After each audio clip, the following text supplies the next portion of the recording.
My dad is trying to force me to take my bratty stepsister on vacation with me, and he thinks I'm bluffing that I'm never going to speak to him again, so bye bye dad. Posted by you/existing_attempt_972. I, 17F, am graduating, and my friends and I have already planned a trip to a cabin for the summer before we start college. I have been babysitting since I was 13, so I have saved up a considerable amount of money. When I was 15, my dad remarried about a year and a half after my mom passed away. My dad's wife had a 13-year-old daughter, and as soon as we moved in together, they started pushing her off on me and forcing us to do everything together. I don't like my stepsister. She's always throwing tantrums if she doesn't get what she wants.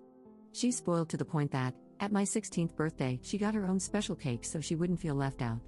She also blew out the candles on my cake, and when I complained, my dad told me, "It's time to grow up, being a sister is about sharing things." I told him I didn't have a sister, and I guess she overheard because she went on a rampage. The party was ruined. I distanced myself from them more after that. I'm forced to either take her with me to places or stay home with her if I can't take her, or if my dad or his wife can't watch her or don't want to deal with her. Imagine everything I said she does with my dad and his wife, but directed at a 15-17-year-old me. I was forced to take her bowling with me, and she wouldn't stop trying to dig her hands into the part where the balls come out, and she even tried running down the lane. I had to take her home, and my night was ruined. This happens a lot, but they don't care.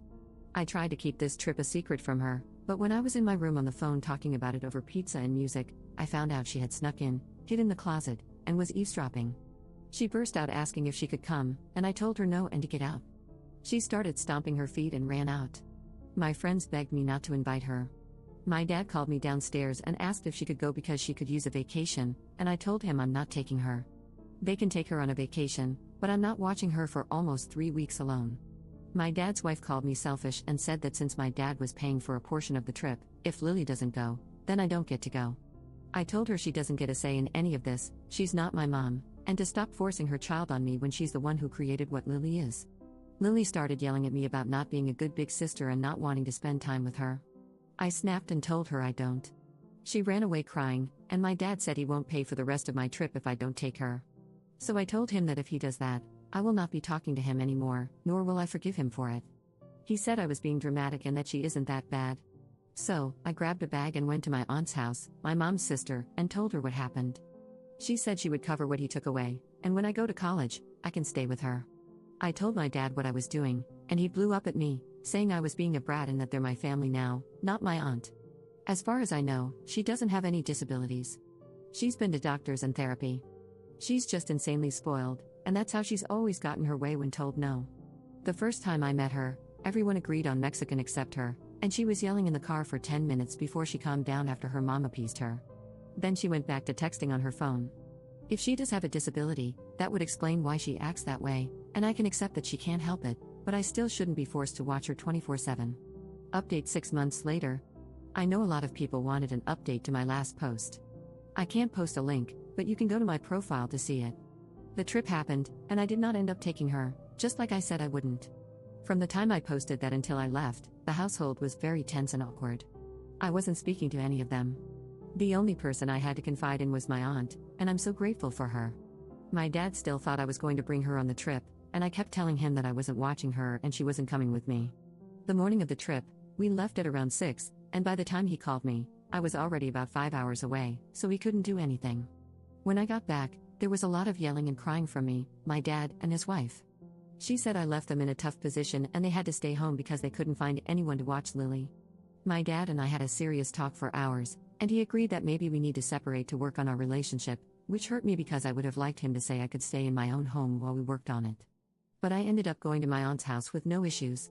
My dad and I started family therapy, just the two of us. His wife was pretty upset that he was actually listening to me and seeing where I was coming from.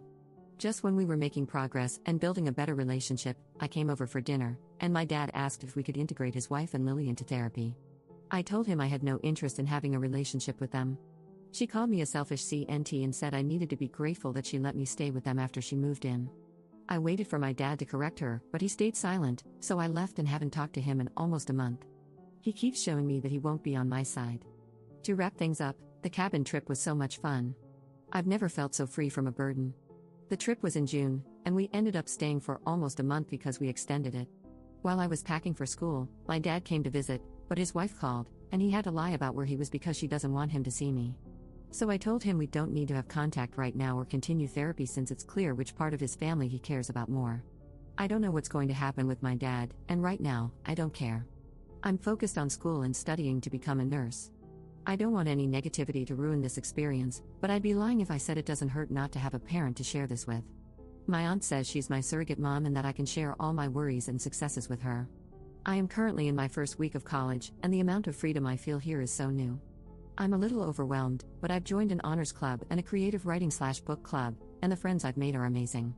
I'm living on campus, and I've never been better mentally. I'm also in separate therapy to deal with my mom's death since my dad never offered that to me. My aunt has truly become a mother figure to me. Being 2 states away from her is really hard, but I can't wait for weekend and holiday visits. Also, I'm going to be a godmother. My aunt, who was told at 22 that she'd never be able to have kids, is currently 4 months pregnant, and I'm so excited. If anyone is going to be a great mother, it's definitely her. When she came to visit and told me, I think she noticed I was a little worried. I told her I'm so excited and happy for her, and nothing will change that, but she's the only family I have right now, and I don't want to feel left behind like I did at home. We both cried, and she promised me she's filling in for my mom and will be there for the rest of my life, whether I like it or not. I'm planning the baby shower, and I can't wait for the baby to arrive. But yeah, that's it. Thank you all for checking up on me and offering your encouraging words.